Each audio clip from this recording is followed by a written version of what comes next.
Assalamualaikum warahmatullahi wabarakatuh. Alhamdulillahirabbil alamin. Wassalatu wassalamu ala asyrafil anbiya'i wal mursalin wa ala alihi wa ashabihi ajmain. Amma ba'du. Yang pertama-tama, marilah kita bersyukur atas kehadirat Allah Subhanahu wa taala, yang mana Allah Subhanahu wa taala masih memberikan kepada kita nikmat iman serta nikmat Islam, yang mana pada sampai detik ini kita masih merasakan, kita masih yakini bahwasanya kita percaya bahwasanya Allah adalah Tuhan yang Maha Esa, bahwasannya tidak ada Tuhan selain Allah. Kemudian yang kedua, salawat dan salam marilah kita hadiahkan kepada Nabi kita, yakni Nabi Muhammad sallallahu alaihi wasallam, dengan mengucapkan Allahumma shalli ala Muhammad wa ala ali Muhammad. Semoga kita mendapatkan syafaatnya di yaumil akhir kelak. Amin ya rabbal alamin. Perkenalkan, nama saya Rianda Prasetyo, NIM 2114020124. Di sini saya akan membahas tentang tafsiran dari surah Al-Isra ayat 78 hingga ayat 80. Sebelum kita membahas tentang ayat tersebut, di sini saya akan membacakan terlebih dahulu. A'udzu billahi minasy syaithanir rajim. Bismillahirrahmanirrahim. Aqimis salata liduluki syamsi ila wasakil laili wa qur'anal fajr. وقرآن الفجر إن قرآن الفجر مشهودا إن قرآن الفجر كان مشهودا ومن الليل فتهجد به نافلة لك عسى أن يبعث ربك مقاما محمودا وقل رب أدخلني مدخل صدق وأخرجني مخرج صدق واجعل لي من لدنك سلطانا نصيرا. صدق الله العظيم. Itulah tadi ayat Al-Isra, surah Al-Isra dari ayat 78 sampai ayat 80. Baiklah, langsung saja kita bahas surah tersebut. Yang mana aqimis salata liduluki syam. Dirikanlah salat dari sesudah matahari tergelincir, yakni ketika matahari agak condong dari pertengahan langit, yakni salat zuhur, ila ghasaqil lail, sampai dengan gelap malam. Makna dari al-ghasaq yakni ketika malam telah gelap gulita. Yang dimaksud adalah salat maghrib dan isya. Wa qur'anal fajr, dan dirikanlah salat subuh, yakni dirikanlah bacaan pada waktu fajar, yakni pada salat subuh, dan pada salat subuh disunahkan untuk dipanjangkan bacaannya. Jadi ketika salat subuh dianjurkan membaca surah dengan surah yang panjang. Kemudian inna qur'anal fajri kana mashhuda. Sesungguhnya salat subuh itu disaksikan oleh para malaikat, yakni malaikat apa yang menyaksikan? Yang menyaksikannya ialah malaikat malam dan malaikat siang, sebagaimana yang disebutkan dalam hadis sahih. Jadi ketika salat subuh itu langsung disaksikan oleh para malaikat yang menjaga malam dan malaikat yang menjaga siang. Wa minal laili fatahajjad bihi nafilatan laka asa ay yab'asaka rabbuka maqaman mahmuda. Kemudian ada kumpulan penafsiran dari beragam mufassirun berkaitan dengan kandungan surah Al-Isra ayat 7 9 hingga ayat 80. Misalnya sebagai berikut. Dan bangunlah, maksudnya adalah wahai Nabi, dari tidurmu pada sebagian malam. Kemudian bacalah Al-Quran dalam sholat malam, supaya sholat malammu menjadi tambahan bagimu untuk meninggikan kualitasmu dan meningkatkan derajatmu. Mudah-mudahan Allah membangkitkan kamu menjadi pemberi syafaat bagi kalian, bagi sekalian manusia pada hari kiamat, sehingga Allah merahmati mereka dari kondisi yang meliputi mereka, dan engkau menduduki kedudukan yang dipuji oleh orang-orang yang terdahulu, orang-orang yang datang belakangan. Kemudian wa minal laili fatahajjad bihi wa minal laili fatahajjad bihi, dan pada sebagian malam hari bersembahyang tahajudlah kamu. Salat tahajud adalah salat yang dilaksanakan pada malam hari setelah bangun tidur, yakni nafilatan lak, sebagai suatu ibadah tambahan bagimu, yakni tambahan atas salat-salat wajib.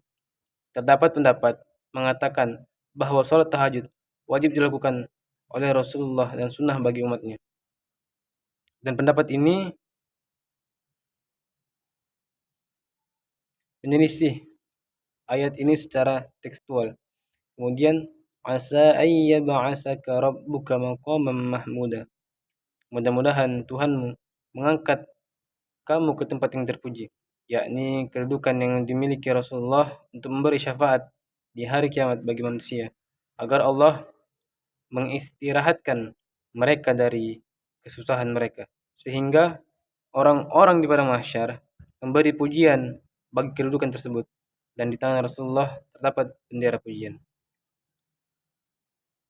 Kemudian ayat berikutnya yakni wa qur rabbi ja'alni mudkhala sidqi wa akhrijni mukhraja sidq waj'al li min ladunka sultanan nasira. Yang mana artinya, dan katakanlah, ya Tuhanku, masukkanlah aku secara masuk yang benar, dan keluarkan pula aku dengan cara keluar yang benar, dan berikanlah kepadaku dari sisi Engkau kekuasaan yang menolong. Dan katakanlah, wahai Tuhanku, masukkanlah aku dengan cara yang benar dalam hal-hal yang baik bagiku. Kemudian keluarkanlah aku dengan cara keluar yang benar dari hal-hal yang buruk bagiku. Dan berikanlah kepadaku dari sisimu hujjah yang kuat, dengannya engkau akan membelaku terhadap semua orang yang menentangku.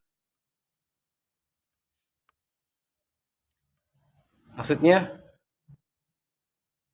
terdapat pendapat mengatakan bahwa ayat ini turun ketika Rasulullah diperintahkan untuk berhijrah, yakni dalam masuk kota Madinah dan keluar dari kota Mekah, memasukkan kemuliaan dan mengeluarkan kemenangan.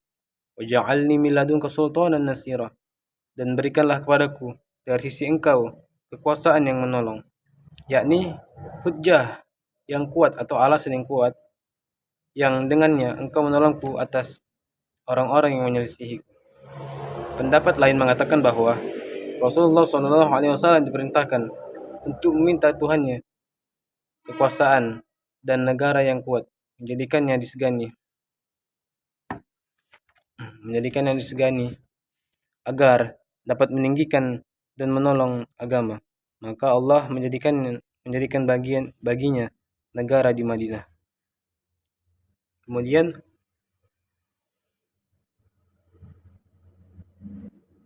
wa qul ja'al haqqu wa zahaqal batil innal batila kana zahuqa. Yang mana artinya adalah, dan katakanlah yang benar telah datang dan yang batil telah lenyap. Sesungguhnya yang batil itu adalah sesuatu yang pasti akan lenyap. Dan katakanlah wahai Rasul kepada kaum musyrikin, telah datang Islam dan telah lenyap kesyirikan. Sesungguhnya kebatilan itu tidak ada kelanggengan dan keteguhan baginya. Jadi setiap yang batil itu akan musnah. Jadi tidak bisa langgeng atau terlarut dalam kelamaan. Dan kebenaranlah yang akan tetap kokoh lagi abadi yang tidak akan sirna. Tafsir Al-Muyassar.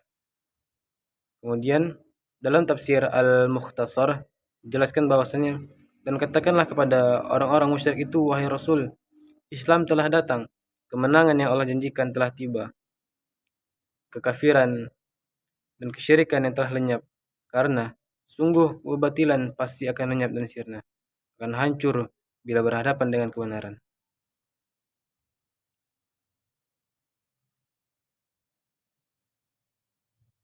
Kemudian Wakul ja'al haqq, dan katakanlah yang benar telah datang, yakni kemenangan Islam yang dijanjikan oleh Allah Subhanahu wa taala kepada Nabi Muhammad. Wa zahaqal batil, dan yang batil telah lenyap, yakni kesyirikan telah hilang dari dan sirna. Imam Bukhari, Imam Muslim dan yang lainnya mengeluarkan hadis dari Ibnu Mas'ud, ia berkata, Rasulullah SAW memasuki kota Mekah, sedangkan di sekeliling Ka'bah terdapat 360 berhala. Maka Rasulullah menghancurkan dengan tongkatnya yang ada di tangannya seraya berkata, Ja'al haqqa wa zahaqal batil, innal batila kana zahuqa.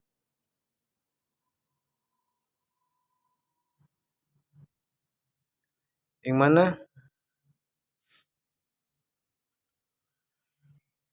ayat tersebut menjelaskan tentang berhala-berhala yang dihancurkan oleh Rasulullah SAW dengan tongkatnya.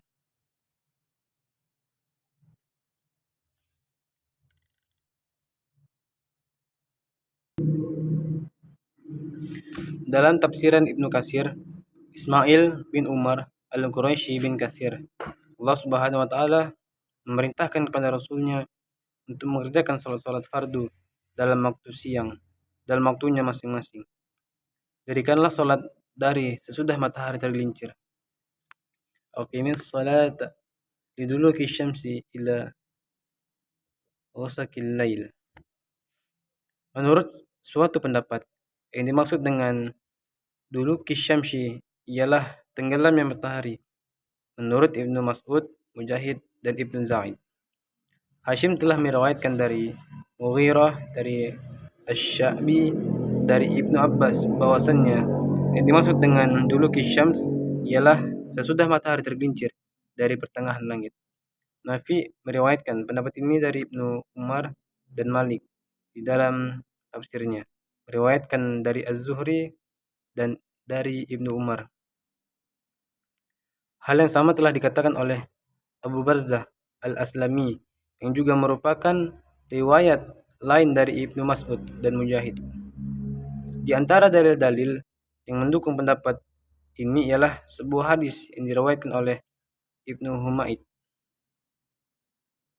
dari Al-Hakam Ibnu Bashir bahwa telah menceritakan kepada kami Amr ibnu Qais dari Ibnu Abu Layla dari seorang lelaki dari Jabir Ibnu Abdullah yang menceritakan bahwasannya ia pernah mengundang Rasulullah SAW dan sebagian sahabat yang dekat dengannya untuk suatu jamuan makan yang diadakannya.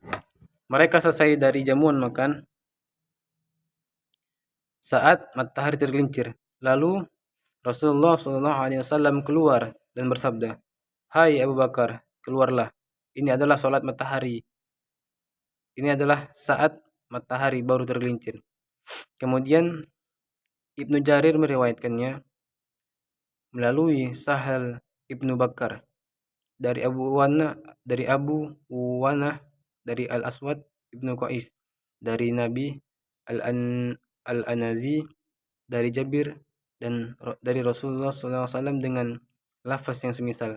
Dengan demikian, berarti ayat ini mengandung makna keterangan tentang sholat 5 waktu.